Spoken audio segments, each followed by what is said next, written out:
All right, here I am. I am Chrissy, and this is the 12.13 patch notes. And I'd like to start with some news, and I'm joined by my new official patch review duo partner, Jason here. Took 4 patches, but I finally made it. Pleased to be here. All right, and just before we get started, I'd just like to mention once again I'm still working on my Warcraft 3 content, and I would like to launch another League of Legends series in the near future. And all right, let's get to it. Yeah, definitely look out for that. But for now, I'd say 12-13's a doozy. Let's get into it. Yeah, we got a lot of shit. There's not a lot of changes per se, but we got like kind of 2 mini reworks, and then we'll get to Nyla at the very end, so we'll skip over her a little when we get there. But she's definitely something. All right. Yeah, I think we're going to have a good talk when we get there. Me too. Okay. I'd like to thank you for doing this with me, Jason. My pleasure, my friend. All right. It's always interesting seeing what Riot's got on the table and just giving our thoughts. So Yes. let's get into it with Corki, yeah? It is always interesting. Okay, first up, the Corki. This is one of my favorite AD carries, actually, because he kind of... I don't know, there's just something special about him. I like that he does magic damage. Anyway, so the first thing I noticed is this Titanic buff to Gatling gun. Now, I like to say right away that I feel like this change specifically is meant to weed out all of those crazy Luden boys who've been building Ludens on Corki instead of like a AD carry mythic or Trinity Force or whatever. So I assume that it's meant to kind of steer this direction away, but they gave his Gatling gun such a gigantic buff that I'm honestly pretty content to say that this probably makes more sense to max first over a Phosphorus Bomb, if that's the name of his Q, I think. And Phosphorus something, yeah. Yeah, well, now with the amount of ratio this thing's got, this is kind of like the equivalent of Rumble's Flame Spitter, this Q. And yeah, this thing already had a huge base damage already, so this looks pretty good for him. I'm not too sad that he lost some like AP on his ultimate. It was always kind of forgettable. This really only affects the people that were building Ludens on him. So yeah, I'm looking at the total damage at level 5. Let's say we were to max it, it would be 320. Obviously, it's only 50 per level, and that's if you hit every quarter second of the cone. So just like in that sense, because the cooldown doesn't scale with level, I don't know that I would max this first, but I would definitely say it's a more useful ability than it used to be. Riot considers this overall to be a nerf between the buff to Gatling gun and the nerf to Missile Brush. They didn't even put him in the adjustment category, but rather just straight up considered it strictly a nerf for him. Well, it's obviously a nerf to his ultimate, but I think it's a big enough buff to his E that it's actually... I want to say it's a buff overall rather than a nerf, because the fact that his ultimate lost some base damage isn't really going to affect him much, because you use it mostly to proc... Goes the big part on the ult. You use it to proc like the Sheen effect constantly for the most part. Right. And his Phosphorus Bomb doesn't have an AD scaling, so... This is pretty good. 240 bonus AD. That's higher than like Caitlyn and Lee Sin's ultimates, ones that have a really high bonus AD. So this is pretty good in my opinion. Yeah, the interesting thing there is with most of the kit not scaling that well with AD, and with the Gatling gun requiring to be in short range, whereas most of his kit really is better for poke patterns. You wonder, are you kind of forcing Corki to be something he's not when you force him to kind of move in for the 240% over time bonus AD ratio? Well, I'm of the opinion that he's actually a hyper carry, not more than he is like Ezreal, Lucian, and stuff. I mean, I can see it. It's just interesting, the concept of are you kind of, even though the numbers look really good, forcing him into a play pattern that is not good for the rest of his kit when you do this. Um, at least that play pattern will be rewarded more now. I don't really But see this. yeah, I don't I really would see. tend I'm to go on. sorry. Sorry. I said I don't really It's see this changing his playstyle much. Losing the AP on his ultimate is meaningless, basically. And this little bit of base damage, I feel like this isn't going to change the hardcore corkscrews, man. This is only going to change the people that were trying to get Ludens on him, since that's some new hotness. Yeah, I haven't seen pro play for a little while now, but I have to assume that if they took so little off the base damage on the missile barrage and so much off the AP ratio, I mean that's 40% of the AP addition is just sliced right off here. I have to imagine that some people were building him AP even in like the pro scene. I'm sure they were. Yeah. So in that sense, I think I agree with Riot that this is a nerf, but I'm torn. I could see it being the way that you're seeing it too. I'm So telling you, this is definitely an interesting change. as someone who's played like a lot of mid Corki and 80 carry Corki, this is definitely not much of a nerf. This is a buff in my opinion. I think he's always been in a good place because of his magic damage critical strikes, and that always tends to do a lot of damage. That's going to be really interesting if they think they're nerfing him and they're actually buffing him significantly. This is He's a going to be a buff. terror on the Rift. I just don't quite see it the same way. It feels to me somewhere close to break even. All right. Yeah. We'll agree to disagree. Okay, next up here is Elise. And, you know, I'm always kind of mixed on this champion. I don't really have the greatest... I don't really have a high opinion of this champion. And I always think she needs buffs. And she has gotten a slew of buffs, like, as the years have gone by. So, even a small buff to, like, her damage, I'm pretty happy with. A success case for Elise requires really kind of being able to burst people, often with the help of a laner, early. And if you can't burst someone early, you're going to have a really hard time. And with that base stat package in 1210, making people harder to burst, particularly at the beginning of the game, I think that's why she needed this. So I like that they gave her a little bit more health and armor. I like that they gave her a little bit more burst damage on the neurotoxin. Even though that looks like it's only as she scales the level of it. And this will help her a little. I think she's still going to struggle a little bit, personally. Yeah, I would have been happier to see the current health damage and the missing health damage on her spider equivalent Q to this ability buffed if they were also going to buff this by like 2%. That would have been nice. I remember like a decade ago, she was close to 100% pick ban for a long time. Yeah. And now you basically never see her. I have no idea why she was that popular in the first place, because she was definitely more underwhelming in the past, in my opinion. I think that was an era where the jungler and the support, for that matter, were pretty much only relevant in like the first third of the game. And that is where Elise tends to shine. Really just depends on how you build her. I feel like in this day and age, you need to just be like an AP glass cannon to get anything out of her. Yeah, I also think, now that I'm thinking about it, right, in those days she would build full tank, and basically she'd be useful for her CC. I don't even remember. Yeah, it was I do remember her that she was very popular. Back then. Alright, let's move on to Evelynn. This is kind of like a similar champion to Elise, except Evelynn is just way better and way more effective in every conceivable way. Because not only can she like 100 to 0 you, she can like 100 to 0 you with enough damage left over to do like the same thing again. Her kit has got to be one of the most powerful, like just insta-gib kits in the entire game, in my opinion. She just has like, her ultimate damage is just absolutely absurd.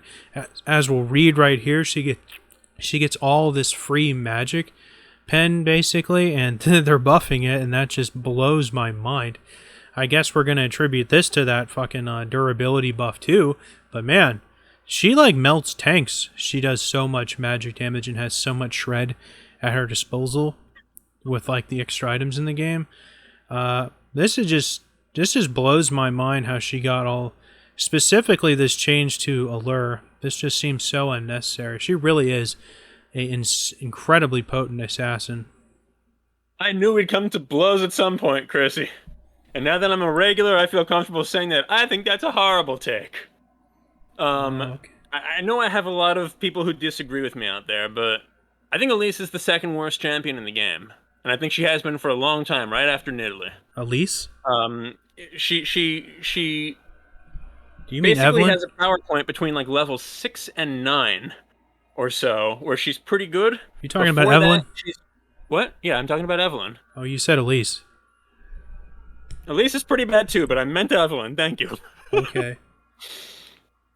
Yes, Evelyn, I think, is an awful champion that basically has very few use cases and is the second worst champion in the game. This might make her a little bit better. Basically, the reason I think she's terrible. Before level 6, she's pretty useless. It's very hard for her to actually get a gank off unless somebody's horribly overextended. After level 6, yes, she's pretty good for a few levels. But really, once your team starts grouping, there's nothing she can do. She has a hard time getting in. She gets popped when she gets in. And really, the best case scenario is that she gets fed in that mid-game segment. And even then, she's getting in, she's assassinating one priority target, and probably getting popped right afterwards. So you're trading 1 for 1. That's kind of the best case scenario, because Evelyn is a champion that cannot really give kills off to her teammates. The whole point of her biggest damage being in her ultimate, which is also an execute, and is also how she gets out, means that she has a very hard time actually just setting up a kill for a carry, giving it to them, getting them ahead, and letting them do the carry work. So there's so few cases where I see Evelyn being really useful. She needs to get ahead, she needs to somehow figure out a way to give the kills away to carries, or she needs to get so fed and keep everybody on the other team so unfed that she won't be popped after she gets in and tries to do her damage to one target. Also, if you just build a reasonable amount of MR, at least up until this point where they're increasing her shred, she still can't kill you unless she has 9, 10, 11 kills under her belt. So what I really like that they're doing here is they're increasing her healing. They're making it easier for her to actually get out instead of getting popped once she uses her last caress. The change from 4 seconds, being what would normally be the Demon Shade, to 1.25 seconds upon using last caress, you're making up distance, and you can get back into that stealth and regeneration much quicker. That's actually going to let her get away alive and maybe come out for a second round of skills. Hopefully she has enough to spike someone with that ult. I really like this. I think it was extremely necessary. And I'm wondering whether she's going to start pulling like that little Teemo trick where he kind of, hits someone, speeds away, and then finds stealth for maybe a second or two, gets into that invisibility, and basically you can never find him again. Okay. Well, I wasn't really making a case whether or not she's good in a team comp. I was more or less just speaking to the potency of her 100 to 0 potential, which I think is like off the chain. I guess if there's really no enchanters or disablers around, it can be. But her, because she has to kind of forecast her charm and then hit the charm, she gives you so much time to kind of set up and protect the target that's going to be hit.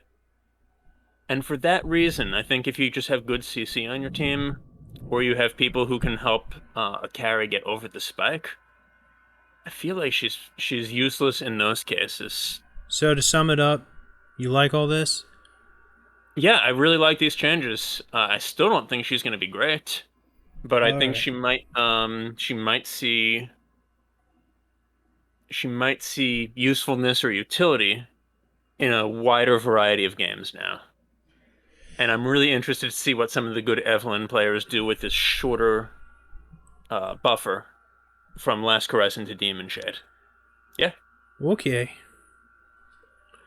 Sorry for the rant. Yeah. Well, I'm pretty happy with. It's really only the extra magic pen that I have a problem with this because I feel like she already did a shitload of damage. So I don't mind the utility buffs here. That's fine. Okay, let's move on to Fiddlesticks. And we've definitely got some juicy buffs here. Buffs I have to say I don't really think he needed because his ability to, like, jump on someone and be effective has really never been, in question throughout his whole lifetime. That's not really where he's had trouble. But this is... At one point, I believe his rank 5 fear was like 2.5 seconds, so adding anything extra onto that is just nice. Plus, now he doesn't actually have to, like, fear anyone, because as long as they didn't have vision of him, if they take an instance of damage from him, he instantly fears them. So his ultimate just fears people without him even having to Q them.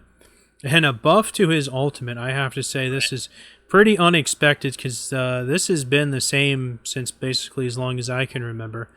And I'm actually really surprised they buffed this. It was already, like, stronger than Nunu's ultimate, basically, over time. So, yeah, I mean, it takes a while to run its course, so I don't really have too much of a problem with this, but this is definitely...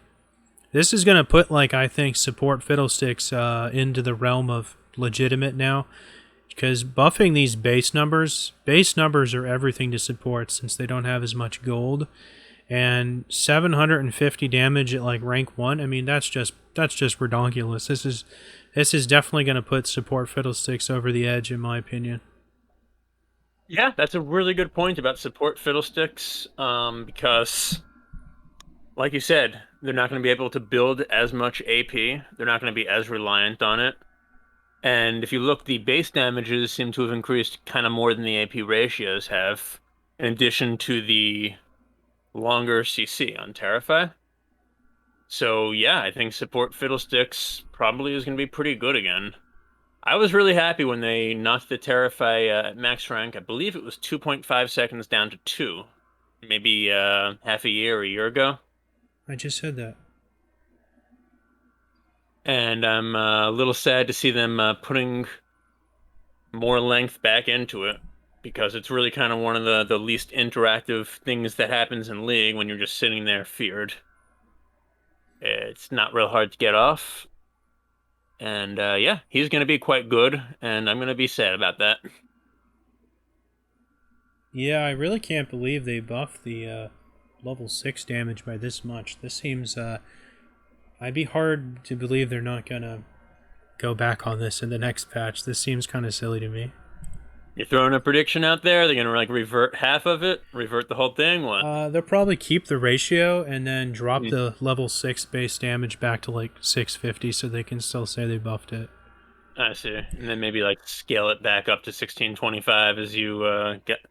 Wow. No, they'll probably leave level 11 and 16 the same, because I think it's more important that the level 6 one is potent than the other ones. Damn, I never realized that there was 1,750 base damage on the total Crowstorm.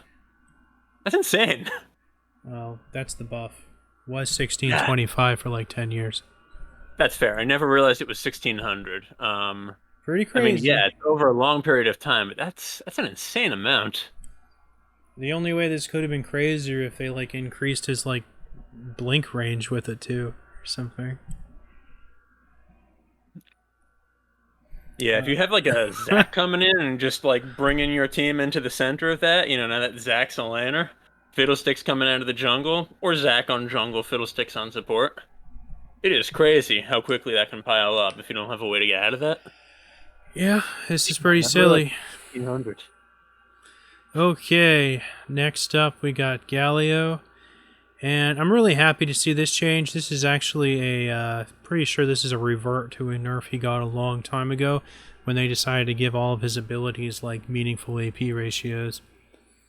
I'm kind of a tank Galio fan, but this is like a gigantic gigantic buff to his Q. Like, just out of this world, a big buff here. This is going to be really helpful for him in the laning phase for, like, the mid Galios, honestly. Yeah, I think it'll be helpful for all Gallios, quite honestly. But I'm happy to see this. I like Galio as a champion. Haven't seen him too much recently, and I think that he's actually one of the champions that may have been like very sneakily hurt on the 12-10 patch with the durability update. I doubt it. We usually think of burst damage champs as the types of champs that are really going to need help after that.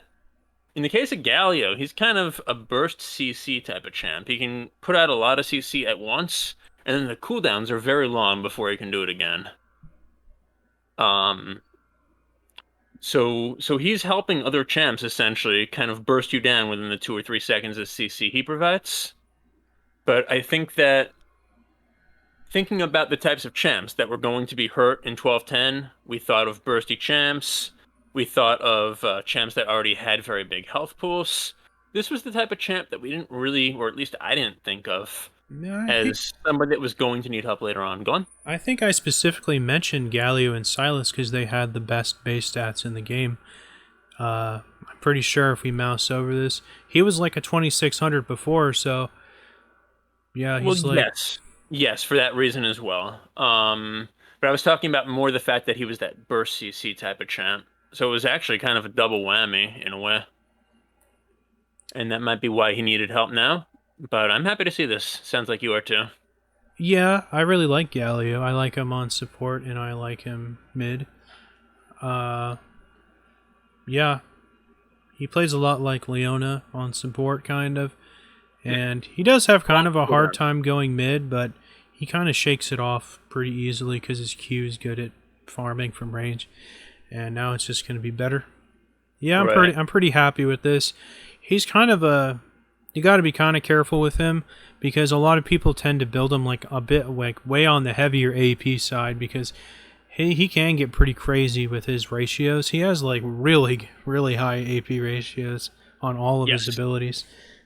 So you are going to probably see some more Luden's Lichbane stuff on him, I imagine. Okay, next up we got Gwen, who got kind of a mini rework.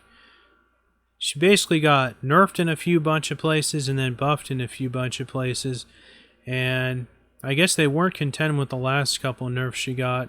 I know she's like big in the pro scene or something. But let's get on through these. And you have anything to say in the beginning? Are we gonna just go through skill by skill and talk about them? I guess. Yeah, so I don't really have anything. I don't think I have anything overall. Let's go through skill by skill and we can talk about it. Okay. She got some bonus damage versus monsters, so that'll help her in the jungle. Pretty sure they just want to make her worse top lane because she's so hard to like gank, and she's such like a stat check of a champion with her like sustain and health shred.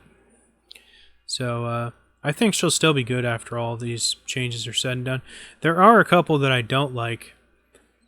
Oh, that wasn't her Q. That was her passive. My bad. Yeah, and I think they took damage away from her passive against monsters. Oh yeah, that's right. So they're actually trying to, I think, push her all the way out of the jungle. Okay, I don't even know where she's been playing. I think she's been played top for the most part, but okay. Looks like we got some buffs and some nerfs to this. I'm really surprised they took away the some of the true damage from the middle of her Q. That's kind of one of her like signature moves, that it does only or 100% true damage instead of magic damage in the middle like Set's W. For them to drop that down to 75%, I'm kind of surprised and disappointed. I'm surprised that they would go there. That's like her signature thing with this. It's a strange place to do it. Like, why not just reduce the damage by slightly more? Yeah, I agree. It's a bad look. Oh man, and it's a bad name. Every time I hear Snip Snip, I always think she's coming from my Vos Deferens or something. But on the plus side, now she can farm under turrets effortlessly with this new effect, so that's nice. Yeah, that's a good point. It'll basically make it impossible for her to miss cannon minions or caster minions. The melee Even minions, the cannon minion with 1,000% bonus damage. I don't know what to say. I believe the melee minions will be higher than this threshold after they take 2 tower shots. But the other ones will be pretty nice. And then, this is, I think, the most troubling part of her ability to balance, or her kit to balance. I think this is what's been driving a lot of these changes, is her W and how much it just shuts down everything. I'm actually, I think this is just fine. She'll still have it on demand instantly like Fiora has her similar thing. So I think this is still going to be good. I like that they gave her more resistances, actually. So the fact that it's only going down like by 1 second, I think this is still going to be a super strong ability. Yeah, I mean, I think it's categorically a nerf to this skill, but I like that they made it a little bit stronger for less time. I think trying to wait out that duration is the most frustrating thing about playing Gwen, particularly if you're a ranged type of champion. And I'm really happy with the direction that they went here. I would even like to see it be reduced to, let's say, 3 seconds with even higher resistances or AP ratio. We can talk about something like total damage reduction when we talk about the new champ later, and how valuable that is compared to just base resistances. But in any case, I like the direction.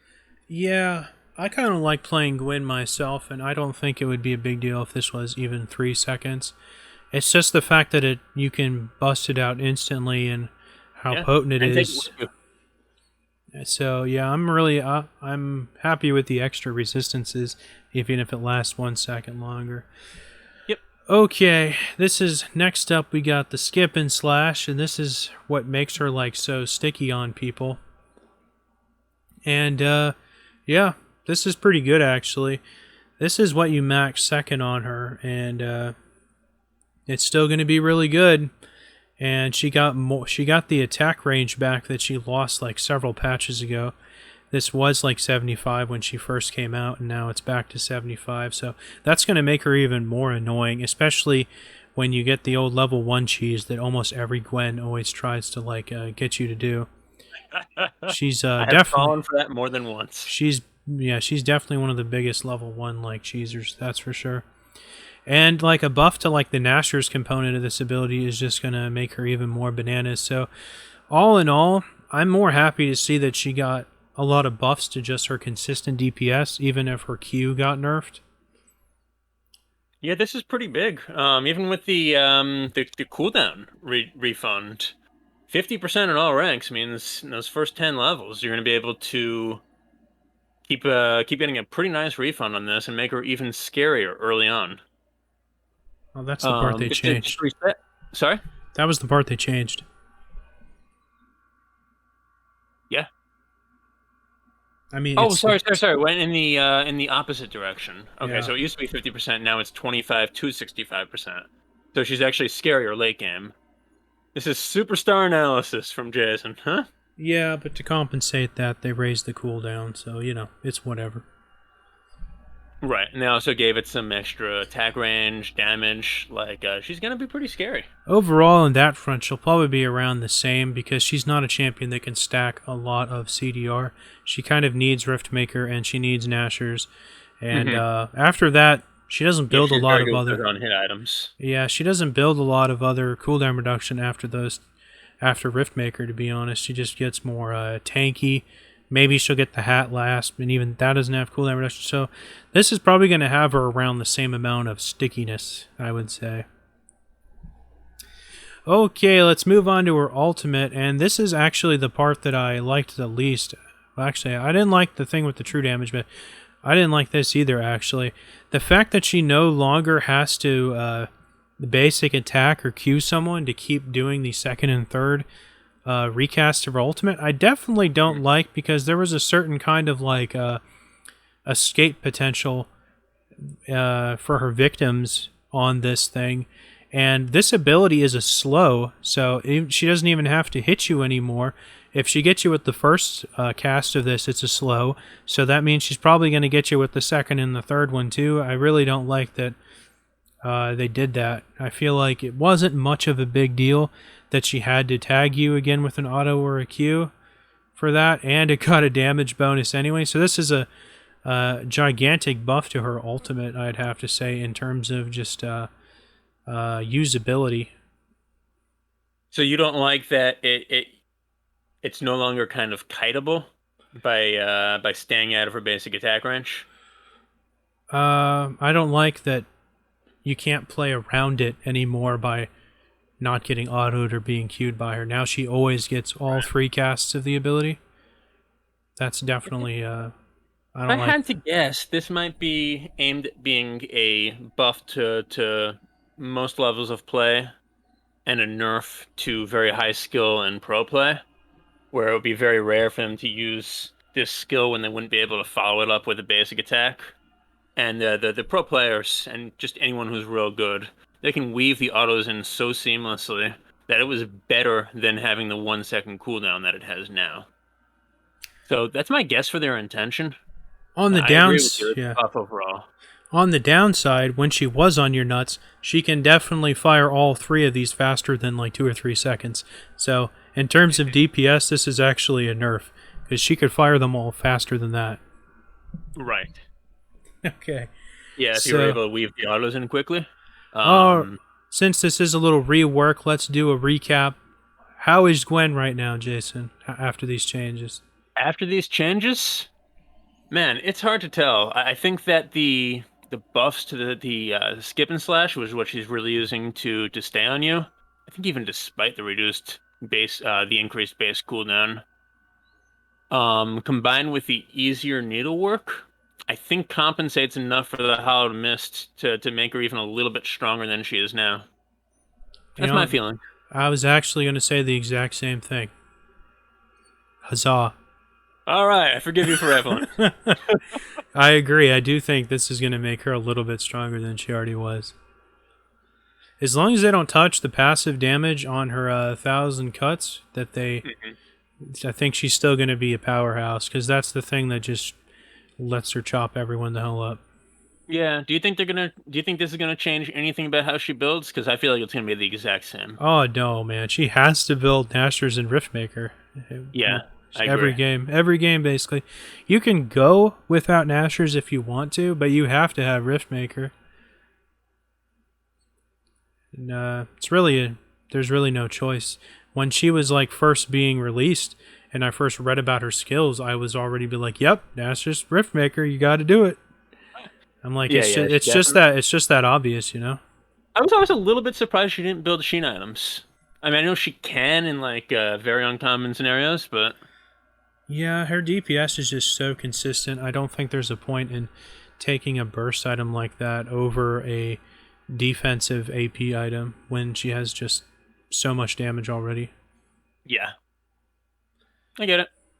Okay, next up, we got not gonna anything to help the bag of bones. I'm happy with. So, Karthus, that's funny. He got some buffs for some reason.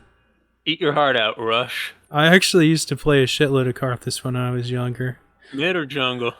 Of course it was fucking mid. Jungle, get the hell out of here. That was back when he could go mid and outplay. Eat your heart out, Rush. This is back when he could go mid and actually outplay a lot of the champions with like exhaust and stuff. Now he's like, you're just taking your life into your own hands, kind of like with Was this in like the revived teleport days of Karthus? I no, a little later. He was viable for longer than that.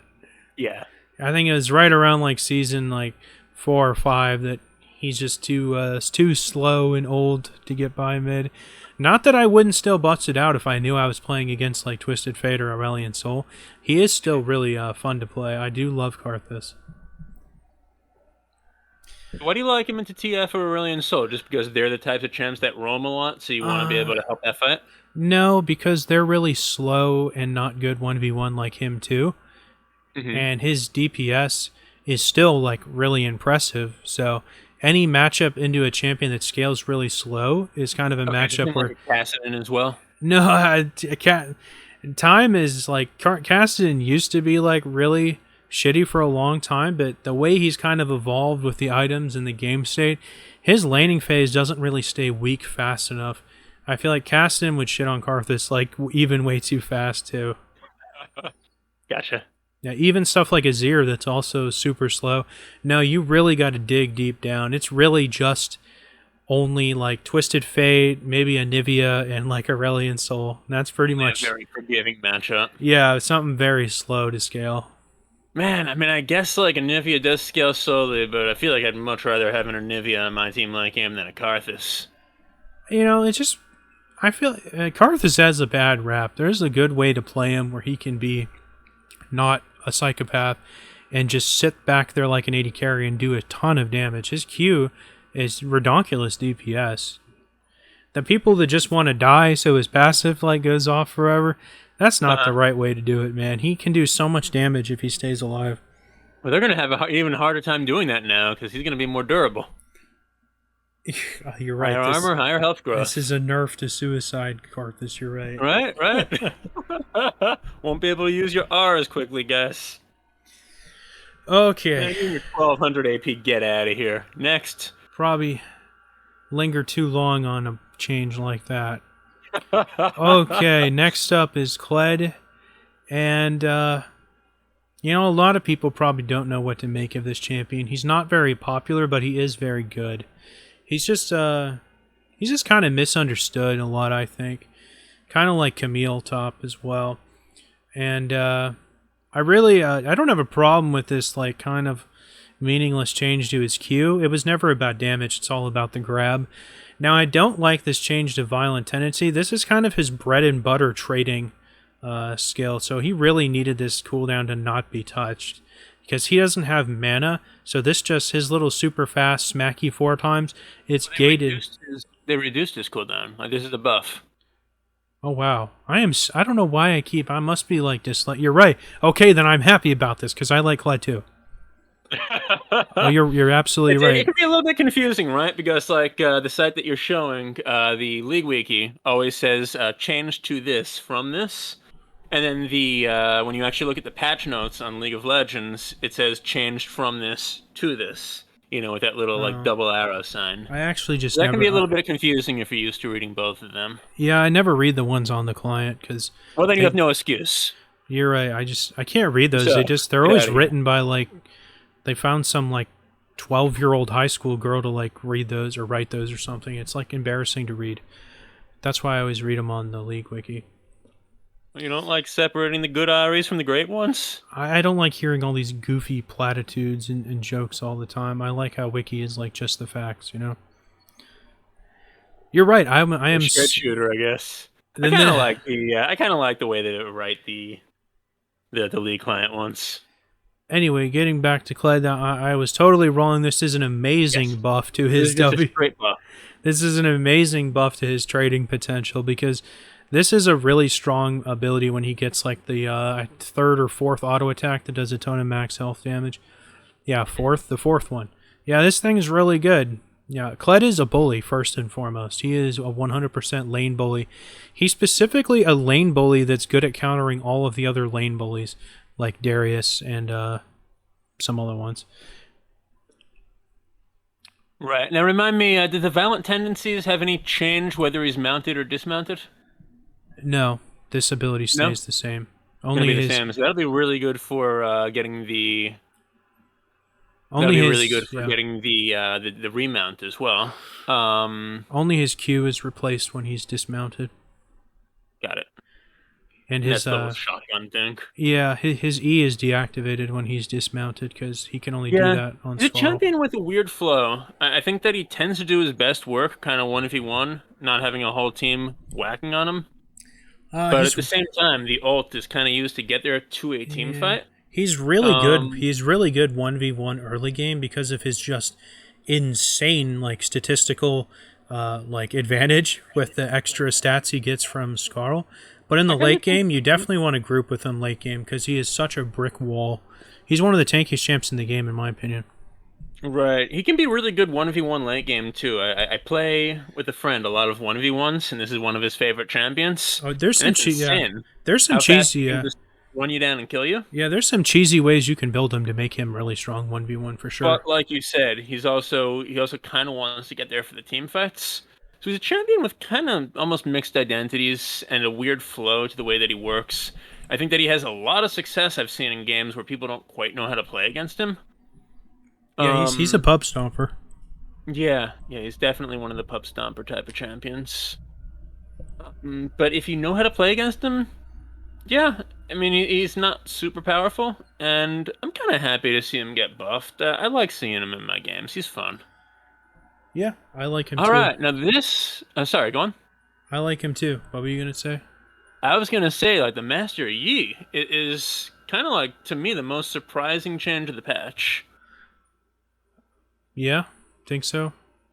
I mean, for so many years, I was kind of hoping they would add more skill to the Q and the W, and that's exactly what they did. Yeah, I'm not upset by Sorry, these go ahead. changes. I'll let you reset this, but I'm not upset by any of these changes. I don't think he needed the attack range buff. That's kind of getting into silly Aurelia territory, since she has like the floating blades and shit like that. yeah, I don't have a problem with any of these changes because he's been hurt. He's been nerfed like a couple few patches consistently here. So I am surprised. No, I guess this isn't very surprising. I like the meditate change because this definitely makes it a lot more in line with like Garen's W, where if you use it like damn, you right took on my a point. dime, if you use it right on a dime, it's like negates everything. And when I first read this, I was so shocked to see the cooldown reduced by such an incredible amount that when I first read Thought it this, was a misprint. no, I thought they made meditate a toggle instead of an ability. I saw this 6 mana per second while channeling. Uh huh. It made me think right away that they changed meditate to a toggled ability now instead of just a simple ability. Yeah. So just to reset, for anybody who's just listening to the audio on this, attack range is up 125 to 175, so just easier melees. Alpha Strike, you can choose where to reposition instead of just popping out near your first target. And then the Meditate, the cooldown reduced from basically 30 seconds to 9. Um, and the I think it can last. It can still only last 4 seconds, right? That's what I was. That's what I thought was the big deal with this. I mean, I'm pretty sure it's still just a regular 4 second channel, When but rating this, yeah, you can use this for up to 4 seconds, but it now costs maximum mana every second that you're using it to heal. However, the really nice thing about this, besides that gigantic cooldown reduction, is that you get 90% damage reduction instead of, I believe it's 50 to 70%, based on the skill level.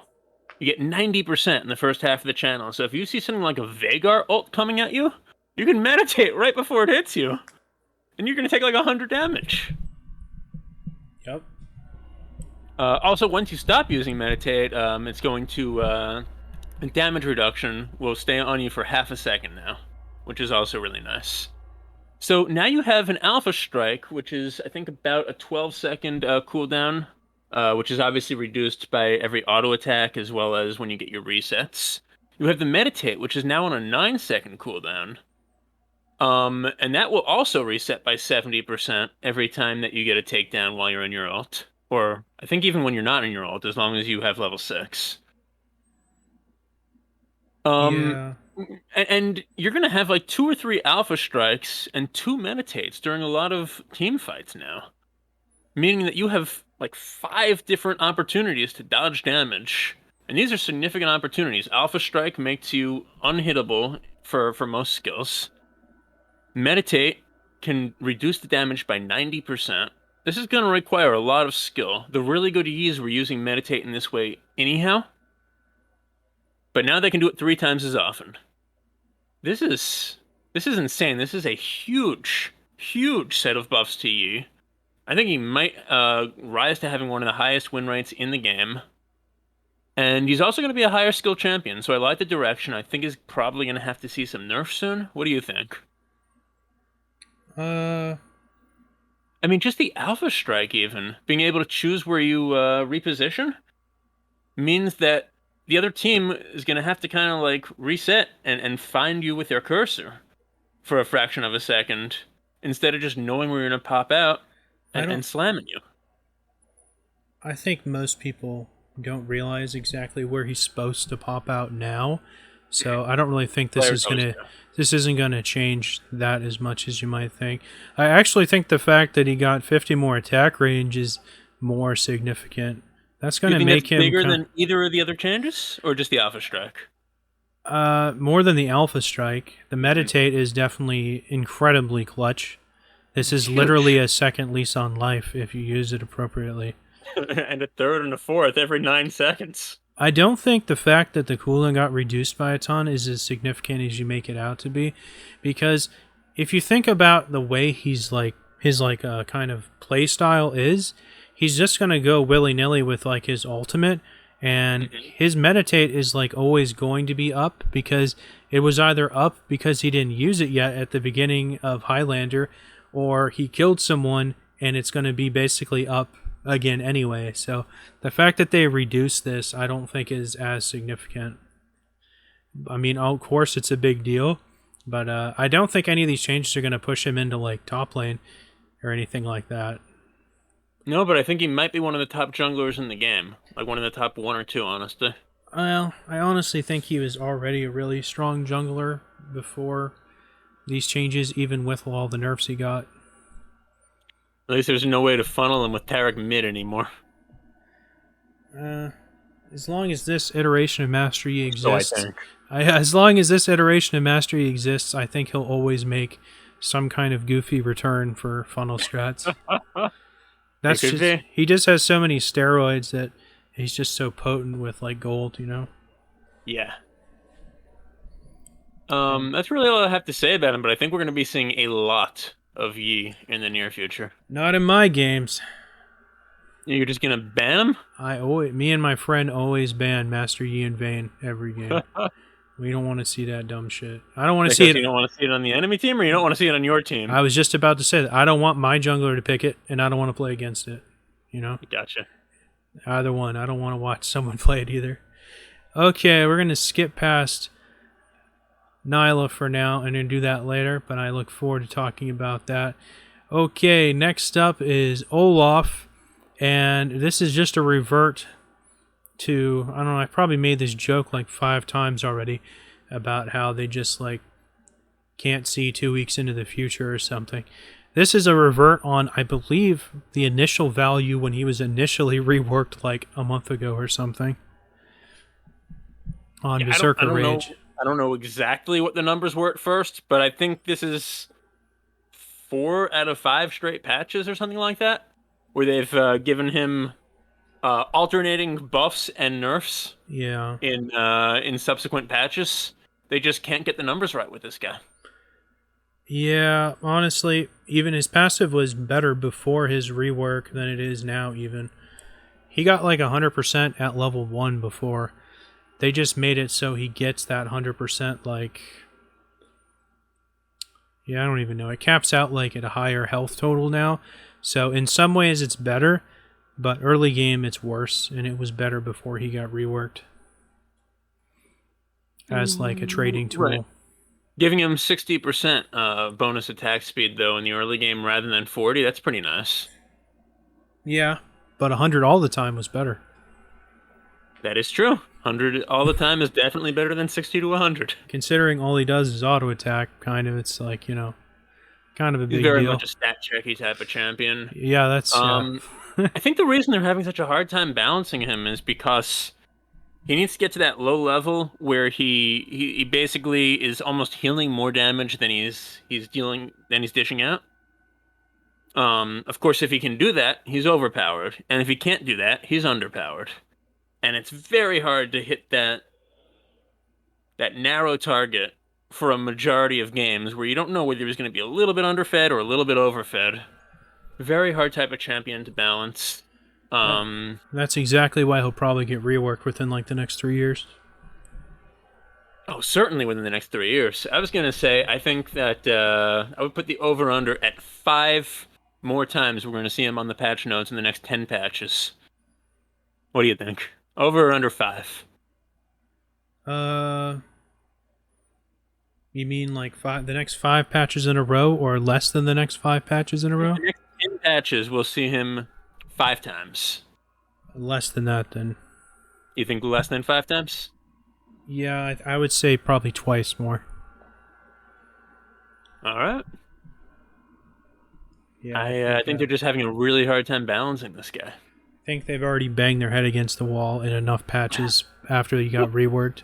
Now they're Or probably. in like a time loop. We're back where we started. We're gonna have to go around that loop again. I would never question Riot's ability to conjure up like pointless changes, but I think for now he's going to settle, unless they nerf the lifesteal on his passive again, which I expect them to do again. That Yeah. wouldn't So in this case, surprise we me. have yeah. In this case, we have actually kind of a couple of nerfs and a buff. But I would say probably a nerf overall. What do you think? On Olaf? Yeah. No. This is a bigger buff than it is a nerf. He doesn't really go. He doesn't really run out of mana, so Yeah. I know that he doesn't really need the health regen with how much lifesteal he has. Um, yeah. Actually, you've kind of convinced me. okay. Who's next? We're gonna move on down to Renekton, and I'm really happy to see this because this is actually something he should have had the moment he was released, like 8 years ago or something or other. The fact that his ultimate never scaled off of attack damage was just stupid. So this was actually 10% at one point on the PvE, but they were probably right to assume that that was way too much for how long his ultimate lasts. And Yeah, it's a long ult, but I completely agree. It was really dumb that it never scaled off of anything relevant to him. Obviously the AP, but who's building AP Rennick? Like, come on. yeah, that's like beyond stupid. Yeah. So this is good to see. I don't really have much more analysis than that. Nope. You'd have to conjure the ghost of Johnny up for more, but Nope, it's very good. really, yeah. I mean, this is definitely helpful to him, and I think the fact that his ultimate didn't scale off of AD was very old, outdated design, and it's nice to see them fix that. Okay, next up is our next little mini rework, and that is Sivir. This is one of my other favorite AD carries, so this should be pretty interesting. This one's really interesting. Yeah, I feel like a lot of these changes were driven by the fact that everyone has been building her like super heavy lethality, which I guess they Yes. must not be happy with. And that build does a shitload of damage with her Q, I will say that. But it's also just kind of lazy, like half the things people go for in League of Legends. Anything for low effort, you know? League It of falls low off effort. terribly late game. No, you can, like, the squishy people, it always does a shitload. I mean, if you're dumb enough to stay squishy against that, I guess so. Well, 80 carries are always gonna, be squishy and stuff. Buy the GA. Buy a cloth armor for mid game if you have to. Okay. I won't really bother going over all these stat changes. Suffice it to say, not much changed a ton, I guess. Just some stuff to compensate her for all the other shit. First up, we'll start with her passive, which got a pretty serious buff. Also, basically, these changes are just to help her be a more effective hyper carry than a just silly Q bomb person. Yeah, Riot, basically, their explanation of this was they want to make her into kind of the premier short-range AoE AD carry. So somebody that can really get into team fights or find clusters of enemies, get close to them, try to survive all that time, and dish out the damage really quickly and really effectively while she's doing it. Yeah, I think she'll still be good at that, but there was one change down bot that kind of had me worried. But first off, we'll do the Boomerang Blade, and I'm pretty sure if I'm like calculating this right, that if she gets like 100% critical strike, this is going to do more damage than the lethality build did. It just won't have the benefit of all of the armor pen. Very uncommon for ADCs to actually reach the 100% crit during the game, though, isn't it? Well, I think even if she gets to 80%, it's still going to do more than 130% AD. Yeah, I think it breaks even at 60% critical strike chance at level 5. Something. And That's the AD ratio, though. They also took down the base damage a little bit. yeah, and we'll find out later why all of her abilities have longer cooldowns. They did do some fun stuff in this, I'll say that much. I definitely think she's going to be a better AD carry for consistent damage sake after this. And yeah, not much to say about that other than they made it even faster and slower on the way out. return. That's cool. Yeah. So if you're used to playing that, just be ready for slightly different cadence. And then we're going to get down to Ricochet, and this is like her most important ability for like the hyper carry sense. But I was also kind of worried because the first thing I'm going to go to is that the way she is now, with when Ricochet is maxed, she's doing basically a full auto attack's worth. And even if she's auto attacking a lot, I can't get over the fact that when Ricochet's active, it's only going to do half the damage now, even if it bounces to people multiple times instead of one per each person now. I know she can use it way more because instead of just 3 attacks and all that, but I can't help but think that this actually doesn't look as great as it seems, even though it got all these buffs.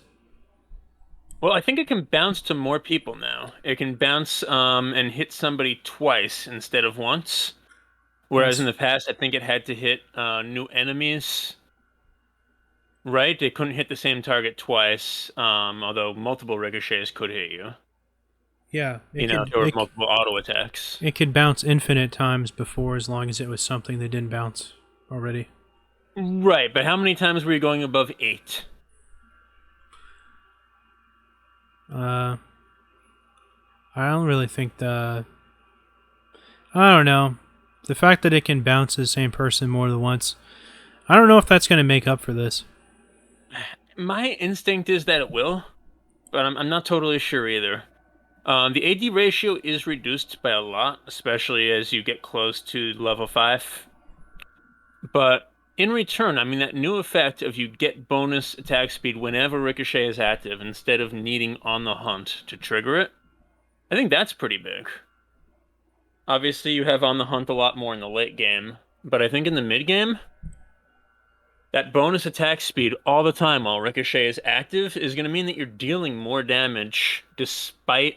I think you're going to be dealing more damage at least, despite the lower AD ratios on the Ricochet. Well, what might be more significant is how much faster the bounce speed is. So you might be right that it'll be easier to accrue those multi-bounces if the projectile's way faster. The bounce range is increased by a little bit, and the bounce speed is increased by a lot. Yes, that also makes it a little bit harder to get out of the way once you see the auto attack go off. I definitely think she's going to be bouncing her attacks more. Will it make up for that huge hit to the AD ratio? My instinct was yes, but I can see what you're saying, that's a pretty big hit to it. Yeah, we'll see. Okay, let's move on to her spell shield. And I don't really know what to think of this. The fact that it gives her life now instead of mana, yeah, I'm not really sure how useful that's going to be, specifically because this isn't really the best ratio for this anyway, and it's not exactly something that an AD carry is going to find particularly useful if they're already running lifesteal. The fact that it gave her mana in the laning phase, I actually think is more useful than this. Now, the fact that it triggered her passive, though, I like that it'll kind of help her chase potential. I do like that. Yeah, or her getaway. That too. Normally, I would think as an ADC, you would love to have health rather than mana returned. Just being able to get, and this is a pretty significant ratio, 80% AD at level 5, even 60 at level 1. You're getting a couple hundred hit points back in the late game. That's like, yeah, I feel like those numbers aren't impactful in the late game, and you're not going to max this. You're probably going to max this third, I imagine. So, like, just think of how much AD you have, like, at level 1, and then level 6. You're really not going to get that much health from this. Obviously, level 1, it's not doing a lot for you, or in laning in general. But later on, it's going to be helping you a lot. The thing is, Sivir really is one of the most mana-hungry champs in the entire game. And I do wonder whether she's going to be running out of mana a lot now. I mean, I guess she still has Essence Reaver, right? I guess so. But yeah, I often see Sivir's low on mana even with the Spell Shield return. And with this, I think she's going to have a lot of trouble laning. Late game, I think this is strictly it's better to get back the health than the mana. You know what would have been But you know what would have been cooler? what would have been cooler, Chrissy? It would have been cooler if this actually didn't have scaling at all, and instead it just had a static scaling of either, like, I don't know, 100% or 80% of the attacking person's AD, or like That's half of interesting, or half, just like half the damage you would have taken. or like half the attacking person's AP, whichever one is higher. Mm-hmm. That would have been cool. That's interesting. Or what would have been even cooler is if it just, like, the cooldown got reduced if you block something with it, because honestly, that's what she wants the most. That's kind of a neat idea too. They could have just given her a partial refund if she successfully blocked something. Although, with the amount of time that it lasts, except in lane, in any type of team fight, you're always going to be hitting that thing. I mean, you're not just going to let her sit there for 2 seconds, without hitting her with something. Alright, let's move on to her ultimate, which I think is definitely the juiciest part of this. Now, like so many ultimates that we see these days, this thing is going to keep refreshing after every takedown, so... And it doesn't have the drop-off in movement speed. It's going to affect her allies the whole time. It lasts a hell of a lot longer. And yeah, they just put a bunch of juicy shit into this thing. And the fact that it, like, reduces the cooldown on all of her abilities, I mean, I guess that's why her cooldowns got nerfed on all of her shit, basically. Is so she's going to go Super Saiyan when this thing's on, if she's building Hyper Carry, I guess. I'm really happy with this. The thing that it gets, like, refunds or refreshes the duration means this thing is basically like Ghost now. This thing could last an entire minute in a team fight. Yeah, it could last a while. Now it is only half as powerful in the initial burst. Yeah, They took that down by exactly half, and I think that is significant. anything 20 plus is, like, really powerful. But yeah, 20 to 30% extra movement is that's basically how Lilia gets out after she runs around you like an annoying mosquito. Ghost is like 21, so this is pretty good, even if it lost some movement speed. Yeah, I think this was meant as a nerf for On the Hunt overall, or at least for the movement speed, even with the Reset City aspect No, of this is definitely a buff. The reason, the way that well, this, the fact that it has the cooldown effect on it is really nice. that's just like icing on the cake. You bust this just to catch someone out, and you can keep going if you get them for another 12 seconds. I mean, that's pretty fucking crazy. It's like Somebody with a ricochet, right? And you send your attack out, and then it ricochets to 4, 5, 6 targets. The basic attack reducing the ability to cooldown is only going to happen once, right? Ricochet isn't going to proc that like 5 times. I honestly don't know how that would function for this, or if something That would like, be insane. or if something like Rageblade would make this double up too. Right. Ricochet normally doesn't on hit, right? It's not considered on hit when it bounces. It's just you get damage based on your AD. It only applies on hit effects to the primary target. It should. Okay. So I think that this will only reduce it by half a second each time you auto, not each time the ricochet hits. That would be pretty crazy, because then if That like would be insane, wouldn't it? then she would just instantly do like 2 Qs and 2 spell shields, Right. or instantly refresh Ricochet for that matter. The only way this could have been more crazy if it just partially reduced the cooldown of On the Hunt as well. So all in all, this looks like a pretty Even gigantic. Master Yi didn't get that. This looks like a pretty big buff to Sivir, I have to say. I'm over the moon for this, like, refresh on her ultimate, because I really like that she's like kind of like Ashe, tries to bring more utility to a team comp, and this is basically like Kled's ultimate on, like, steroids now. I agree this is a buff overall to Sivir. I just really wonder how much will she struggle, particularly with mana, throughout the game and especially in lane. Well, Is she gonna have to like opt into a second mana item no, or something crazy like that? They did give her some mana growth in her shit, so that doesn't surprise me. A little bit. They actually took away mana growth, but they gave her a little bit of base mana. Oh, yeah. What do I know? Nothing. Yeah, I like this champion, and this looks pretty good, honestly. It looks like she's not going to be as good in the 1v1, though, with this Ricochet shit, because you're going to want the extra attack speed, but you're also not going to want to be doing half as much damage, so we'll see. I wish I could pull out old Soraka and just keep infusing her with more mana. Yeah, I used to play that when people would play AD carry Urgot, the old Urgot. Yes, Urgot was another good combo. Evil Geniuses, the US team at least, actually brought that in pro play once. The Urgot Soraka bot lane won a game. Tried it one other time and lost, but that was one of my favorite games of all time to watch. Nobody expected this. Everybody thought it was a troll hover. So what's your final conclusion on these changes? Yeah, I think they made her quite strong. I think it's going to do kind of exactly what they wanted to in terms of making her a premier short-range AoE carry. Again, I have those reserves about what will happen with her builds and what will happen with her mana. Besides that, I think she's going to be very good. I think people are just going to build her crit now like they used to do, for the most part, you know? Oh yeah, lethality's gone. Yeah. I really like these changes, to be honest. I almost think her passive is like a little too like cheesy now. It's like kind of the same as Vayne's passive, but even stronger than Vayne's passive, and hers is the same thing. I think that's fine. Her range is generally going to be a little bit shorter than Vayne's, right? I wouldn't be surprised if they actually have the same range, because Vayne's is short too. But she also has, I think, less safety. I know that she has the spell shield, but I'd say the Condemn and the Tumble probably present more safety than just a single spell shield. Yeah, Tumble's on a super low cooldown. Yeah. Plus, you can go invisible. I would say that the fact that she needs this movement speed, makes it appropriate. Yep. Yeah, I like the changes as well. Okay, next up we have Talia.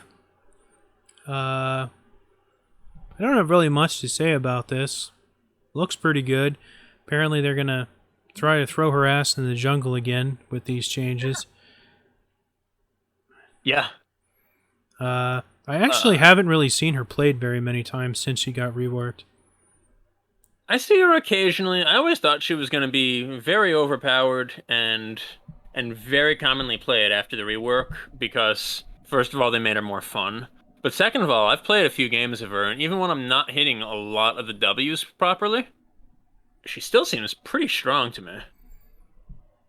Yeah, I think I really she should like be. playing her now. And I'm surprised to see her continue to need buffs because she feels strong to me already. Yeah, I don't really have a good feel for how she is right now, but I remember reading all those changes. She should have been a lot better than she was for a long time. Especially how they reworked that goofy-ass worked ground mechanic that was really holding her back for years. Yes, the fact that she basically couldn't fight where she was already fighting, essentially. Yeah, that was terrible. And now they give you kind of the option, right? If you can fight where you're already fighting, you're just using a different type of Q now, which is in a lot of cases better than the regular Q. Actually, I think, doesn't the boulder just consume the worked ground? Yes, the boulder consumes the warped ground and throws the big boulder instead of the Valley of Five Rocks. Well, alright. So, yeah, the fact that it stuns monsters for 3 seconds looks like a nice jungle buff. A little bit of extra damage on the regular Q, as well as reduced mana cost on it. Definitely helpful. I think the boulder always costs 20 mana either way. So unless you're in the jungle, that's break even. But, yeah, nice little bust to Talia. Again, I'm a little surprised she needed it, but it's probably true because I haven't seen a lot of her. Alright, next up we got Vex, and I don't really have a lot to say about this other than Mistral Bolt is like her bread and butter damaging ability, and with how kind of inconsistent her other damaging skills are, I'm really pleased that her little by the numbers attack button got a big buff. And this is really, I'm happy that the cooldown and the damage, it's really good. This is really going to help her, and I do think she needed this. She can be a terror sometimes, but she also needs a little bit of oomph in that queue, I think. Yeah, I always thought she was pretty balanced for the last several patches. I'm surprised to see this, and I'll add on to the fact that this is her bread and butter damage. It's also the most likely way she's going to be able to trigger her passive, where she can fear the opponents upon an ability hit if it's in the middle of a fight.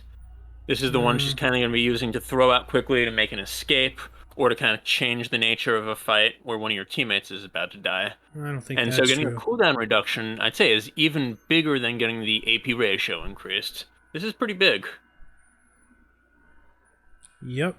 It's an easy skill to avoid in lane. You basically just see it's coming for you and you need to walk away.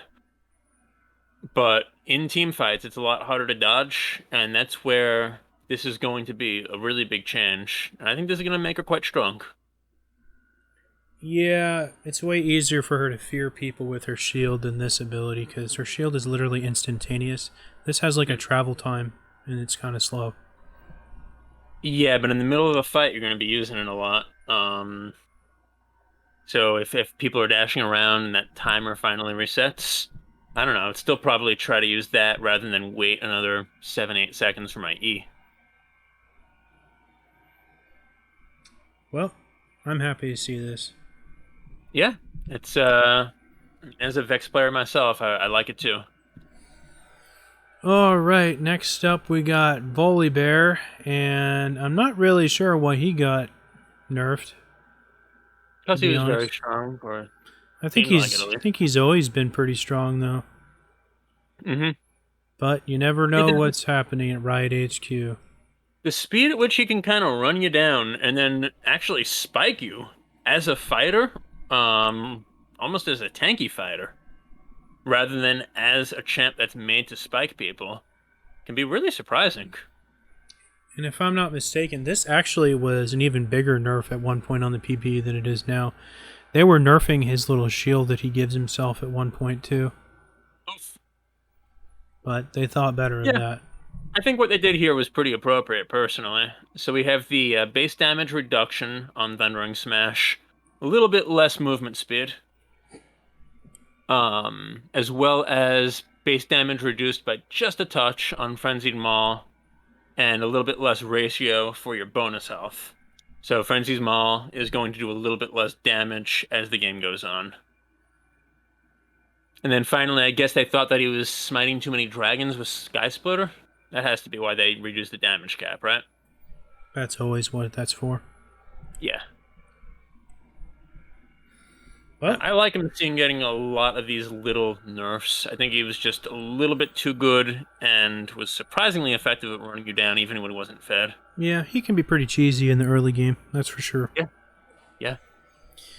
Okay, next up, we got some items, and Divine Sunder got some pretty interesting stuff.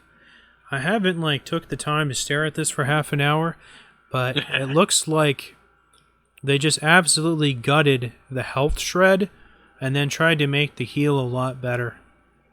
Is that the gist of it? I think that the Spellblade scaling off of the damage is actual damage against the enemy rather than the heal. What? So instead of just doing 12 or 9% of the target's maximum health, now you do 125% of your base AD, meaning no items or anything like that, plus 6 or 3% of the target's maximum health. So Yeah. that base AD ratio for the Spellblade damage is completely new. Yeah. The heal is probably a little bit better as well. I'm trying to just real quickly run the numbers in my mind. Yeah, the heal is going to be a little bit better. Don't know how I feel about this. Which component do you think was more important? I think the hyper penetration might be the most important part of this. Yeah, I don't even know why they changed that. It wasn't that They, much.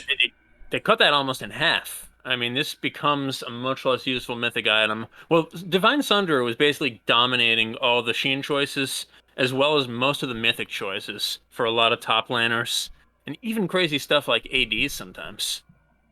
Yep. They just didn't want that. They thought it was too good.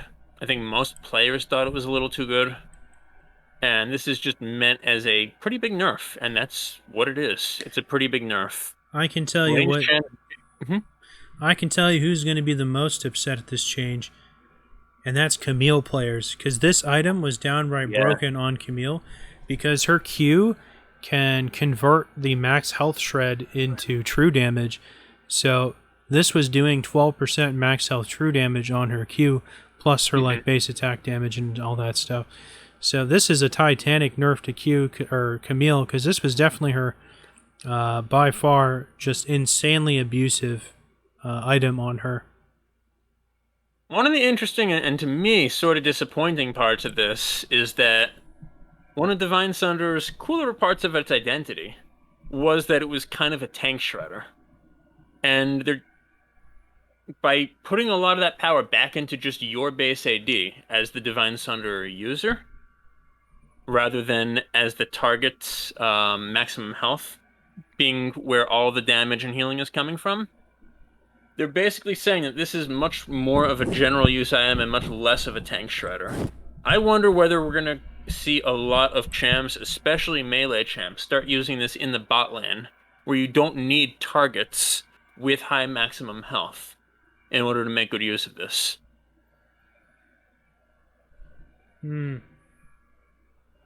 Especially if we have, just weird champions like Nyla, as we're going to see later. Probably not Samira, just because of what she needs to build in the first place. Certainly Ezreal, even weirder stuff like Trashua. I'm wondering whether we're going to see items like this being used more on those off-meta champions in the bot lane. Definitely not Yasuo. Yeah, probably not Yasuo because he needs the shield bow, but I'm just trying to give examples of champs that might be, champs like him might want to use this. I think Ezreal's the only one that was using it, and I think Ezreal already used it sometimes, yeah. Yeah, I think he'll probably continue to use it, I think. Yeah. I'm trying to think, are there any other melee or near melee champs that you'd see in the bot lane that might want to use something like this? Yeah, I don't think so. I can't think of them offhand, but I think we're going to see something like that. But it's not going to be as good on some degenerate set AD strategy or something. Yeah, I don't know. It's not going to be as good on all the fat slobs who took this as their only damage item like Poppy. Right, yeah. If you're going to be a top laner trying to go into a tank versus tank matchup or something, this just isn't real good. Disappointing. Yep.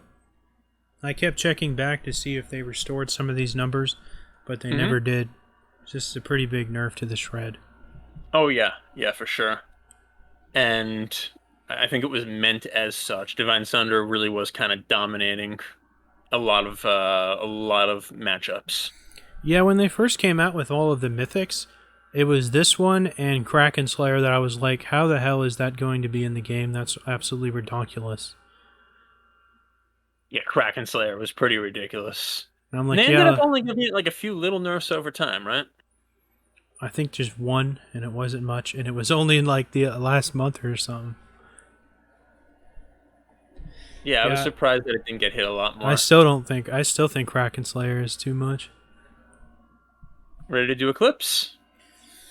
Yeah, this is, I guess, kind of the same story, sort of. Ranged people honestly weren't even really buying this that much. This is kind of like a Graves only thing.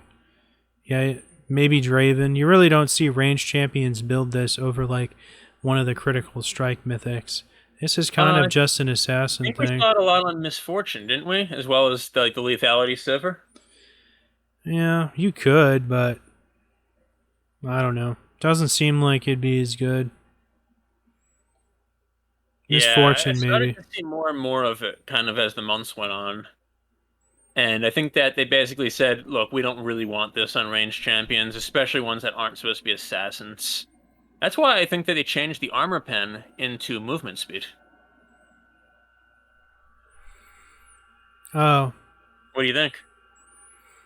is that what that meant? I thought they kept all of their mythics, but this gave extra 5 movement speed as well, because that would mean Duskblade and Prowler's Claw also lost their cooldown reduction and lethality mythic bonus. Oh, do you think that they're giving a second Yeah. mythic passive to Eclipse? Eclipse, Prowler's Claw, and Duskblade, yeah. Can't imagine they would allow it to have 20% armor pen and 25. I guess with boots, it's really 16 armor pen, 16%, and 20 bonus movement speed. It seems like an awfully big buff to the intended assassin users. Well, I think it's a replacement, personally. I don't think they would replace all 3 of the assassin mythics with the same bonus and then get rid of all 3 of their different bonuses for the same thing. That isn't, even for Riot, that seems pretty short-sighted. You're right. They wouldn't ever do something like that. They want to keep the mythic bonus different for each type of That's too for each yeah, that's too item stupid within even class. for Riot. You really love slogging them, don't you? I think they make a lot of short-sighted decisions, that's for sure. They do. I think sometimes the design and the balance teams are kind of like one hand doesn't quite know what the other hand is doing.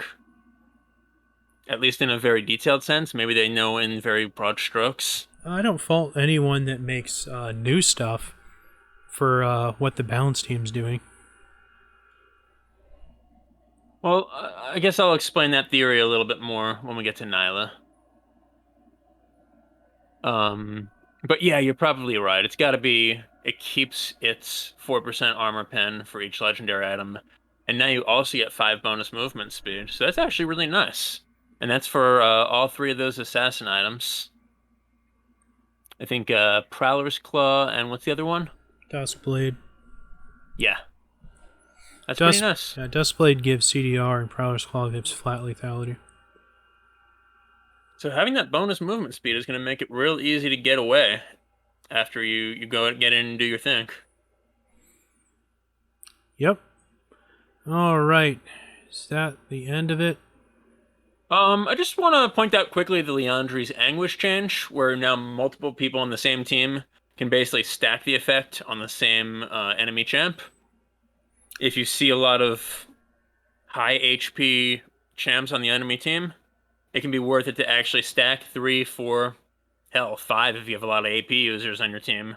Liandry's Anguish across your team, So and just all use them at the same time. everyone can have their own Liandry's burn, but none of them refresh. None of them your have burn their. won't refresh somebody else's with the magic damage that it deals, obviously. So the first one is how long all of them will burn if there's more than one. Essentially. No, I think it's just each Liandry's user basically has their burn duration tracked separately. Wow. Well, that's a pretty giant buff then. Yeah, this is nice. That's not how I kind of interpret this. It's kind of seemed like. Yeah, I guess that makes Look at sense. the official patch notes. I'm pretty sure on this one. That all they're saying is that like if I Liandry somebody, right, and then mine is about to run out, and then you Liandry somebody, that that won't refresh the damage on my Liandry's Torment, which I don't know why you would think it would anyway. Oh, they did the same thing for Demonic Embrace too. Yeah. Well, that's kind of a big deal. Yeah, it's pretty nice. If you have Morgana and Anivia and Brand or something on the same team, they can all just burn that Mundo down. Oh, well, that's cool. I didn't catch that. Yeah, I think that was the only other big change in the items, though. Surprised they'd go there, to be honest. Not bad. So, did we make it to Nyla? Yep, I think Nice. that's all of it. All right. Very happy to be doing our second champion on this channel. All right, here we go. Now, first thing I'd like to mention is I know the intention of this is to go bot, but I see this champion actually going mid or jungling, or going top more than being AD carry, to be honest. Even though she has a lot of incentives to lane with someone. Yeah, I just think that when I read through her abilities, the amount of range that she can get potentially, even when she gets the bonus to it, I just don't think it's going to lend itself to like bot lane play. I think she's just going to be bullied too hard, even with all of the bonuses that she gets from laning with someone. I think she's going to be played like mid or something, just not bot. I had thoughts about her possibly being used mid. I think she'll definitely be used bot. I think they did their due diligence and made sure that she's not going to be used in the jungle by reducing the AoE on the cone for her Formless Blade. We'll get to that, I guess, to basically nothing against monsters. As well as, obviously, requiring her to be near an enemy, an allied champion in order to proc all those heal and shield bonuses.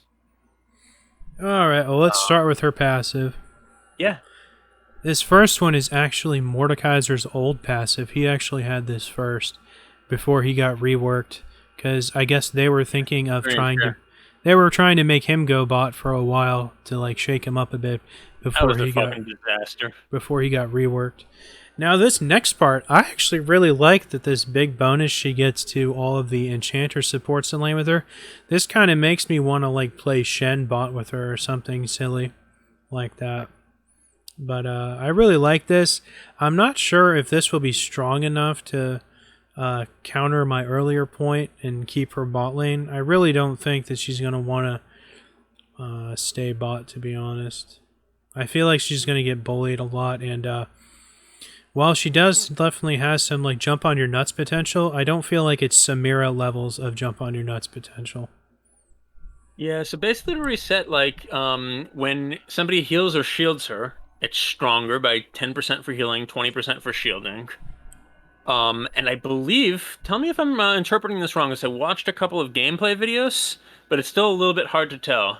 I believe that if somebody, let's say a Soraka, heals her, the Soraka will also get the 10% bonus in addition to Nyla. So she'll heal herself a little bit as well.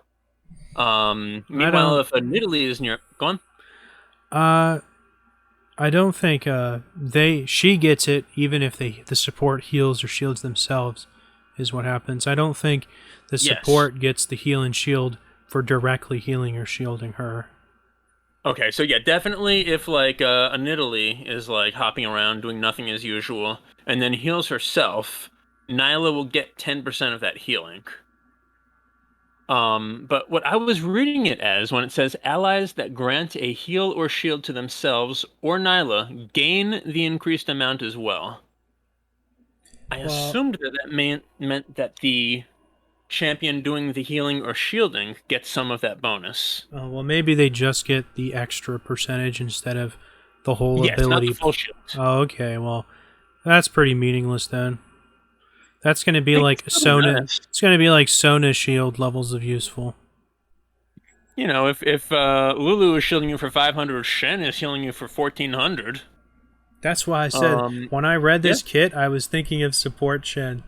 You know, getting 20% of that is really nice. But yeah, I wasn't exactly sure how to read that either. And you know why? Because as well as if like you go ahead and heal Nyla, do both of you get that bonus or just Nyla? I think it's that. But what if you heal another ally near Nyla? Does she get the bonus there? It says just to themselves, so I guess not. I guess not. The way that Riot worded it was very confusing. I wish I had the answer here. I'm going to bring up Shen like 12 times when we're talking about this, because my mind like went to support Shen a bunch of times, because he doesn't use mana, and he can constantly shield himself just by queuing. And that means if he's queuing himself, then she would constantly get the shield, or part of the shield too. The W, but that's going to be a crazy combination. Well, that too. Plus, then she gets the Giga Strong shield if he's running like revitalize Guardian and his ultimate, I mean, I think it would be a killer combo. So sounds pretty Right. funny. Plus, they're both melee, so they can both just be crazy, I guess. I Yeah, don't know. anyone who can give a lot of healing or a good shield seems like a good combo with her. Um, and it's a little bit weird. Maybe tell me if this is not the greatest time to talk about it, but just kind of in an overall sense, it seems like this part of her kit, the joy unending, her passive, her innate, whatever, and the W seem like they're a little bit out of sync. That each part is cool, but it's like the passive and the W are kind of one champion identity, and the Q, the E, and the R are another champion identity. Um, And it feels like it's pulling in two different directions. It's like, does she want to be the hyper carry, or does she want to be the person who's working well with enchanters? that never really occurred to me. Certainly not on the levels of like disparity with like Renata's kit, where I was like, this just looks stupid. All these things on the same champion. I feel like this was a pretty well designed champion in line with like Belveth. I would say it. Well, yeah, I like the design overall. I'd say. My concern was that it kind of reminded me a little bit of Callista in terms of its identity crisis, where it was trying to do two different things at once, being this like hit him hyper carry versus being the utility safety for your teammate. Uh, You I know, with her don't. W and her ult in Callista's case, I and guess. the passive and the W in Nyla's I case. think Callista's pretty single minded, to be honest. Well, that's what they had to turn her into over several years. At first, there was a lot more utility in her kit, and they kind of like slowly drained that out because they knew they Callista? needed to keep her to one identity. Yeah. Callista's kit hasn't changed much since he's been released. They basically took a lot of the power out of the Sentinel, and I think like increased the cooldown a lot on her ult. Oh, man. In return for giving her more damage on her hyper carry type of abilities. Alright. I believe. I don't really think you can compare Callista to this champion. I feel that's my prediction. I feel like there's going to be kind of that same identity crisis where they have to take a lot of the power out of either her innate or her W as time goes on, and probably put it back in one of the other abilities. If I had That's to what I see happening in the future. if I had to compare a champion that was somewhat close to this champion, I would say like Graves or Jace or something. I was gonna say in terms of the actual ability, she's almost a combination of It's probably Senna just Samira. and Akali. Yeah, maybe. Anyhow, All right, sorry for that tangent. Yeah, let's move on. let's move on to the queue, and this is what's going to make her, I guess, try to get by in the laning phase. Personally, I don't think the bonus attack range that this gets when it's active is going to be enough to keep her consistently decent in the laning phase. Her base attack range is like, let me scroll up real quick. Her base attack range is only 225, and this only gives her another 125 for a total of like Right. 350, and that's just pathetic. Now the good It news puts her- is, yeah, what'd you say? I said it puts her into that kind of like twilight zone of like a Thresh between melee and ranged.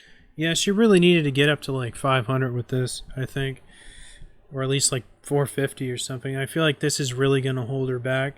Now, with that being said, the rest of the kit is, or the rest of this ability is pretty damn powerful. The built-in lifesteal, the free armor pen. I mean, this is just bananas. I think late game she is definitely going to be pretty crazy. Yeah, the Tiamat thing. I mean, this thing just is crazy for days, and the fact that it lasts just as long as the cooldown means it can always be up. And the damage scaling on this thing is just bananas with like the critical strike. I mean, it's like way stronger than Caitlyn's ult every Q. I mean, it's just bananas, this ability. If you hit the initial Q, yeah. I watched a couple of gameplay videos of her playing, and certainly it's not as easy to kind of take trades as a normal ADC would be.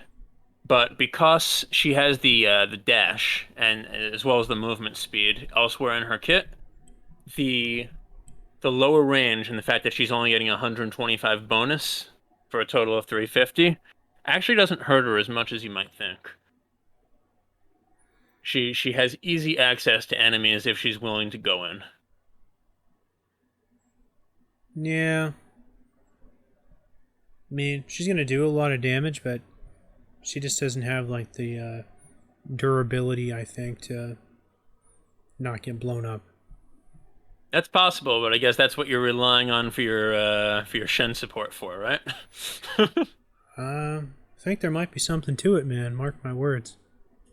Yes. I'm saying it lightheartedly, but I agree with you. I mean, I I think can't think. there absolutely might be something to it. I I can't think think of also, a. go on. Said I can't think of another champion who can infinitely give her shields for no mana like he can by Q shielding himself over and over. I think that's pretty good. Yeah, although those are pretty small shields. Yeah. Again, it's just like the 20% of what he gives himself. Yep. But I think if you have champs like Lulu, maybe like Janna, I guess Janna hasn't been good for a while, but No, I those are the think. types of champs that I think will be very useful with her. Yeah, I think Janna will be really good. Yeah, definitely a good combo with Nyla. All right. All right. Yeah. Only other thing that's I think worth pointing out: 15 to 65% bonus attack speed based on her level if she hits the Q. In addition to that cone that she's attacking in, rather than just a single target, really can't be underestimated. That's powerful. Yeah, this whole ability is like bonus stats up the ass. It's absurd. Yeah. Bonus stats, bonus utility, bonus everything. Everybody gets bonuses. Yeah, it's just like the only thing this thing needed to give her was more movement speed, and then she'd get every stat in the game basically. I mean, we got what we got. We got sustain, pen, Tiamat, bonus to attack speed, everything.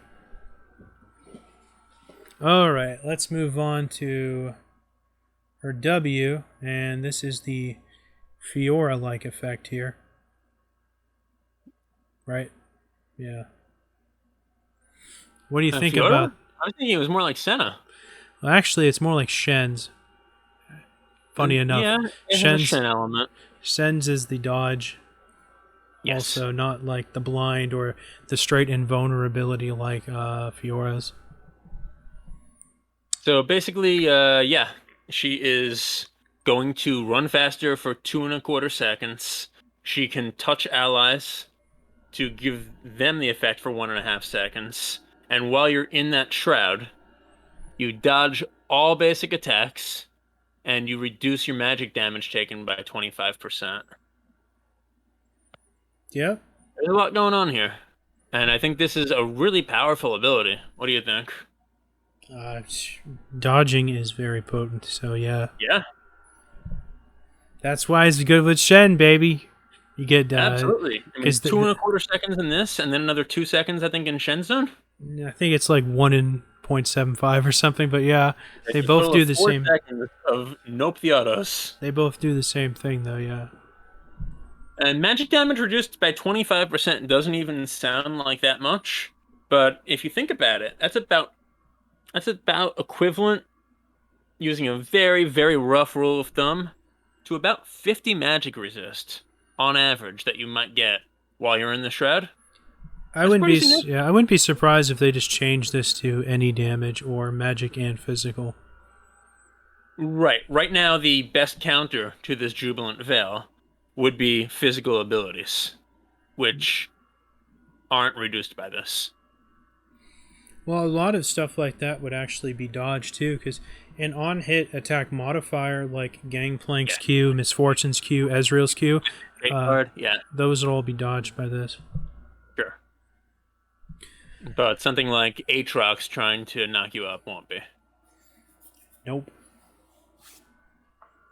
She'd probably be good against him too. I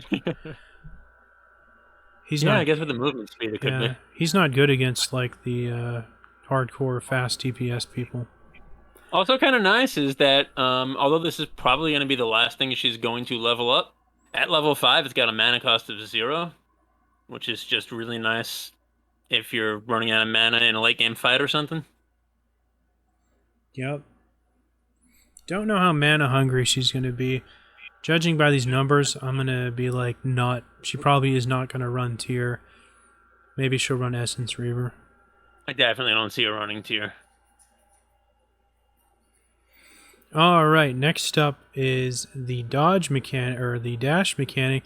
And you know, when I first read this and I saw like a video of some of her abilities for the first time, I actually expected something to reset this or reduce the cooldown on it over and over and over. But a lot of that. But instead, it's just like 2 dashes, and that's it. Yep, it's charged like an Mimikyu. Yeah, I'm actually really surprised that nothing actually resets this in this day and age. Wait till you see her minor update where they completely get rid of the heal shield bonus from her kit and they give her a reset on this. I wouldn't be surprised if they messed with those numbers a bit in the future. I don't know why, but that kind of support stuff they're always fiddling with. So go on, sorry. I wouldn't be surprised if they changed it from like 10 and 20 to like 7.5 and 15. And yes. 4.81. Something like that. Or maybe they'll make it scale with her level and it'll be even better like at 16. That would be kind of cool. I feel like she needs some help in the laning phase here. I do think Janet and Lulu's ultimate shouldn't be stronger on her passive, so I do think Jan is going to be the moneymaker, but I got my heart set on that Shen combo. And I do wonder whether Lulu's ultimate will work, because it works as a heal for some purposes and not for others. But when does it count as a heal? When does it count as a heal? For heal shield power, for instance. I don't think so. I think it does. I think we talked about this a couple times before. Yeah, I thought that you proved me wrong, and it did count. Anyhow. Also, I think for proccing things like Font of Life, it actually counts. Font of Anyhow, Life. We're not talking about Lulu, we're talking about Nyla. Well, I do agree that Lulu would probably be good with her, though, too. Yeah, just for how often she can use that shield. Yeah, I think just the knock-up and the ultimate and the slow, and yeah. Absolutely. Lulu's one of the easiest enchanters to help you once you go in. Yeah, Lulu's just good on every game. She's one of my favorites forever. Very generally useful. But Slipstream is a really fun ability. I watched this on a couple of videos, and it just looks like it's very fun to use. Helps you get in. Basically, the way it's set up, unless the target uses some type of evasive maneuver, anytime you use it, you're going to get in range to hit them with the damage. Because the range is just slightly less than the targeting range. The speed is really quick, and the collision radius puts it over the target range. So basically, once you use it, you're going to hit the target unless they get out of the radius with some type of evasive maneuver. So basically, you can use this when you're ready to engage, and you're getting the damage almost guaranteed on it. Then you can follow up, obviously, with stuff like your Q. Just a very fun movement ability. Obviously, you need a target nearby, so it's not going to be as good for escapes. Only way you're really going to use this for escapes is if there's like a Gromp or Krugs in the area, and you can get over a wall. But as an engage ability, this is fantastic. And makes it very hard for people to slip off of you since you have 2 charges. Yes, this actually functions the exact same way as Fizz's Q, where it dashes on top of you or right through you if you're right next to them. Yep. Forgot what that ability's called. The Q, I'm trying to think. Not Title Trickster, that's like his passive or something, right? Oh, there's Playful Trickster. I forget the name of it. Playful Trickster is his... That's his W. His W is the Sea Stone Trident. Oh, W is the Sea Stone Trident, yeah. Playful Trickster being the invulnerability. Yeah. Whatever. The skill everyone hates. Alright, now we move on to her ultimate, and if there was a part of her kit that does kind of stand out as a bit odd, this is what I thought was odd. I feel like the rest of her kit kind of went together, and then she just has like this bizarre Orianna or Rel kind of ultimate, which I feel like for the type of champion she is, her ultimate should have been like another combination of like steroids or more mobility or something. Instead, it's just this giant Diana-esque nuke ability that just has absolutely bonkers scaling. And the fact that it heals yourself and your teammates, it's just a really bizarre set of mechanics for the type of champion I think she is, and I'm just shocked by how crazy the scaling is on this ability. Yeah, 120% bonus AD. Even though it's only the bonus part, it's still pretty ridiculous. It's 260 bonus. Sorry? I said both parts are like 260. Yeah, I mean, the first part really does have a pretty short range. I think a lot of champs are going to be able to get out of that, but it's going to be pretty impossible to get out of the 1500 big boom on the trigger after 1 second. Yeah. The scaling is pretty crazy, and being able to heal herself for, a high percentage of a high amount of damage could be pretty big. This honestly seems like Diana's ultimate, but crazier in a different way. Do you think that this is going to be like an always shield bow champ? Do you think we might see her take Gale Force sometimes? I don't even think something like Trinity Force or Divine Sunder is out of the question. But of course, she's going to want to build only crit for all of these synergies. So, yeah, probably shield bow. Because she's basically melee. Yeah, I see her as probably being a shield bow user almost all the time as well. Yep. And, the crit synergies and being able to kind of heal herself so much and get these shields is going to be a little ridiculous. This is actually kind of part of why I was saying before, sometimes it seems like the design team and the balance team seem a little bit out of sync.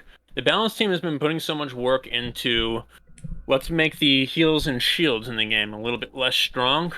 Meanwhile, the last 2 champs that we've had, particularly Nyla, in like 3 different ways, and several of the balance updates we've seen even, but really particularly like the new champs seem to really be going all in on this type of like I'm healing or shielding myself a lot. And that seems to me to be very strange. Yeah, I feel like as I look through some of these numbers, and especially her Q, I'm not really convinced that she's going to have to build Critical Strike to be strong, just by how good a lot of these numbers look. I really think this champion is going to have a mix of builds, and you're going to see her top and you're going to see her mid, I think. Especially probably a little bit top, because even though she has shit range, she's got more range than every melee champion up there. So, and trust me, there's nothing more annoying than being the ranged person when you're the melee guy going top, because most of the people up there are melee. So you're going to be getting your ass whipped by this chick all the time up there. I wouldn't be surprised to see it.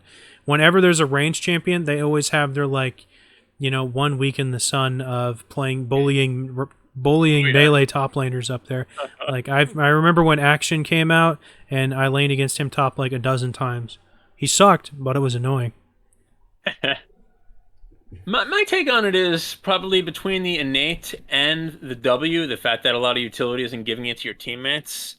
I think the only way you see her played in a lane effectively is probably if you have a jungler that's just camping out that lane, and the W will be really useful for getting the jungler in for the ganks.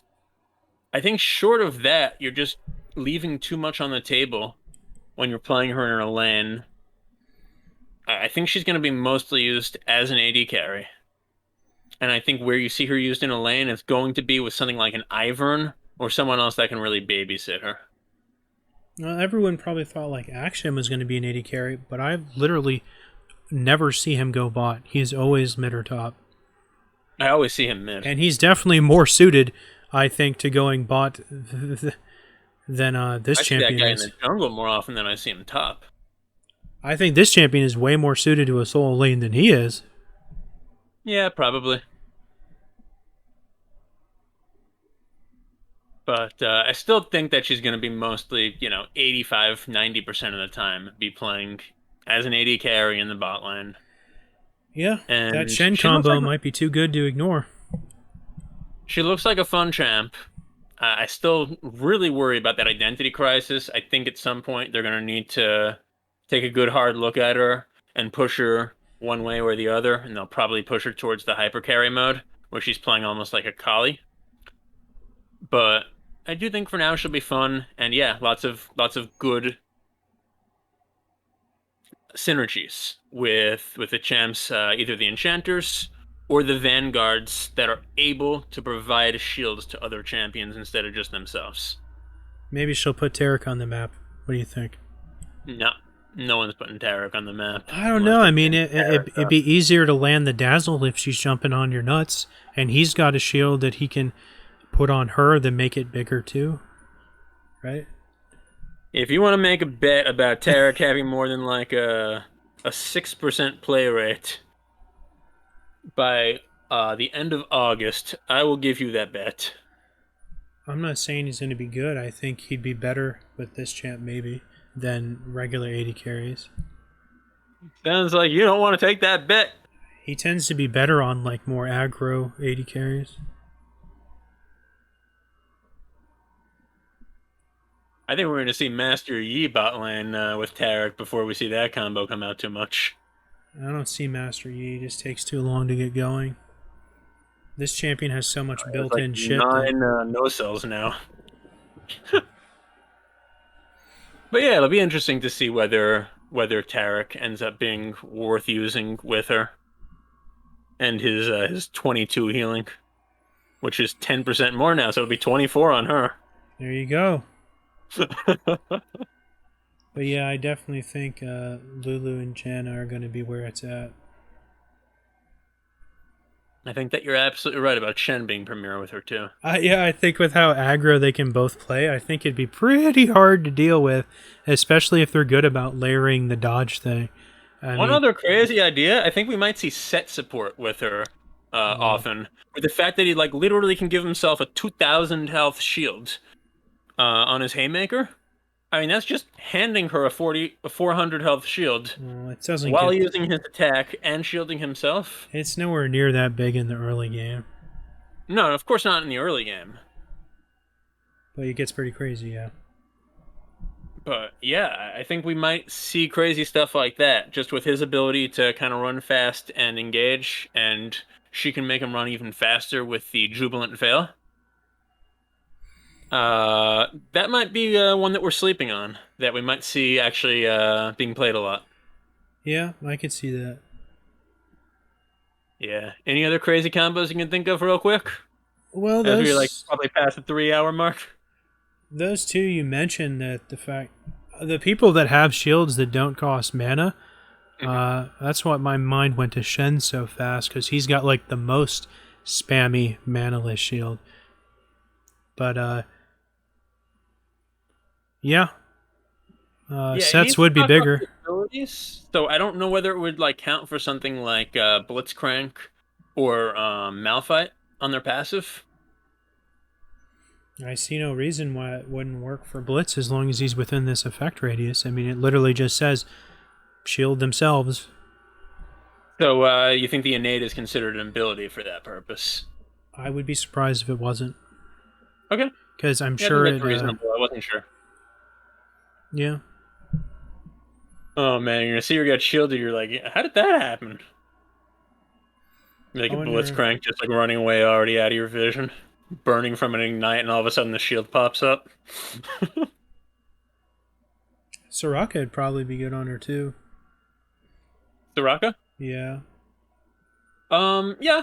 I think just in general, especially if I'm right about the 10% like health refund back to Raka. That would be pretty nice. Yeah, because then she just queues herself for even more, and then that trickle of regen also heals her, so... Yeah, that would be pretty nice. And then, Airy, Revitalize, Redemption, it's all good. There's all kinds of crazy interactions in this game. Like, they all fit into the ecosystem somewhere. But man, you could just imagine somebody like coming into this game new and trying to learn it themselves without a friend to teach them all the stuff or YouTube videos, man, that would be head dizzying. Yeah, I'm sure glad people can get to level 30 after 7 games. Best thing they did was reduce that experience it takes to get to level 30 12 times. Yeah. Get there and then join my solo queue game. Thanks a lot, guys. Exactly. So, just overall thoughts on Nyla. I think she looks really fun, and I think she's going to be very good with certain combinations. Where do you think her power level is going to land? Do you think she's gonna? You think the next thing she's going to take is going to be a buff or a nerf? Honestly, this armor pen looks pretty generous for an 80 carry to have built into their kit. So that might take a hit down to like 0 to 25. I think she's taking nerfs as well. She looks really good. Kit or 80 carries don't have like built-in like armor pen except like Aphelios really, and I don't see her hanging on to all of that. That seems unreasonable for her to have that. I wouldn't be surprised if they messed with the healing, shielding values. I could definitely see some of the smaller kind of just like stat bonuses getting trimmed off. The empowered form of her auto attacks, I wouldn't be surprised if they lowered that to just 100 AD instead of 110, because the way that's worded, it probably interacts with critical strikes, which essentially means she has like a mini infinity edge while her Q is active. So they might drop that too. You think they're just gonna make it her normal damage rather than 110%? Yeah. It's an interesting theory. I think that they like having the bonus damage on it. I wouldn't expect them to change that. If anything, they might lower the bonus attack speed to something like 10 to 50%. Yeah, that too. I don't see them touching the W or the E. They seem okay. The damage on the ultimate seems pretty out there. I wouldn't be surprised if that took a hit down to like 220 or 225 or something. That's pretty crazy. That's pretty Diana levels of Suicide Kit crazy. Yeah, and it has like twice the range of Diana, doesn't it? I guess the second half does. Yeah. Yeah, it's pretty crazy. Honestly, I wouldn't be surprised if they removed the entire heal component of her ultimate completely. I wouldn't be surprised either, because that does seem a bit excessive. I feel like we have the Bel'Veth ultimate, then this ultimate, Apotheosis, which, by the way, my favorite Slay the Spire card. Dude, Bel'Veth's was just insane. This doesn't come close to that. Bel'Veth's was absolutely redonkulous. I think maybe the next champ we get, the ultimate is just going to nuke the entire rift. Diana's is actually even crazier. I think Diana's actually does more damage than this, to be honest. But hers is like faster and more consistent. This has a little bit more counterplay. All right, anything else? No, I think that just about does it. She looks fun. She looks a lot, just kind of reminds me of Samira. That's pretty much it. Yeah, 12-13 in general. I think there's some fun stuff on this patch. I think they did a pretty decent job with both of the mini reworks. Yeah, or medium scale updates, whatever I know you hate calling them reworks. No, I call them a mini rework if none of the mechanics change. Yeah. You know? And Gwen and Sivir, their abilities all still function the same. They just kind of, spiced it up a bit. Very, very necessary buffs to Evelynn. And what looks like a pretty fun champ. I was a little bit skeptical when I heard about her concept, but once I saw her in action, I think she looks really fun and relatively fair. I gotta give Rito their flowers for this one. I think they did a good job. Yeah, I like it. I'm not incredibly impressed. I think there's been some other really cool ones, but I don't think it's anywhere near the levels of shit that Renata was. I think this and Bel'Veth were pretty good. Man, you just can't stop picking on Renata Glasc. And it's just really lazy design, in my opinion. Like, I feel like they really rushed that one out. I wouldn't be surprised if she actually got reworked within a couple years. All right. Last Put it on thing, the prediction yeah, table. not looking forward to that support fiddlesticks. I feel like that's going to be a real thing after these changes. Yeah, those that's a base good call. numbers are bananas. You literally could just get a rod, and it's going to do like another 200 damage. Any support can just not buy anything and get a rod. And, that's going to put his ultimate to like 900 damage when he hits level 6. That's just bananas. Oh my god. Yeah, that's scary as hell. I really don't see him holding on to all that power. That's just crazy. Yep. You got anything else to say? I have nothing else to say. I think we've talked each other's ears off tonight. Yeah, well, this one went by a lot faster than Belveth. I feel like we talked about her for an hour. This champ was a bit more conventional, just another on your nuts champ, Absolutely. Yeah. Welcome to the Rift, New Akali. All right. Well, that will conclude 12.13. And hope to see you guys next time.